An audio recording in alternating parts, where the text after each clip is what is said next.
Підґрунтовий теплообмінник. Подача повітря в хату. Ґрунтовий теплообмінник. Зараз заведемо подача повітря в хату. Буде йти такого під землею, в колодязь петлю робити і сюди. Хитра буде система.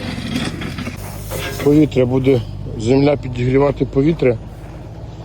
Сама земля взимку буде заходити туди повітря в трубу через колодязь зробити петлю в ґрунті, ґрунт буде гріти і вже на вулиці буде мінус 20, сюди буде заходити плюс 4.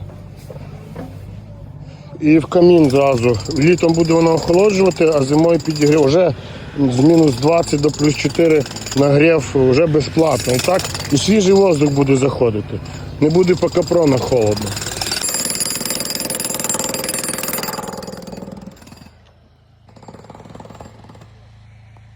Отвір.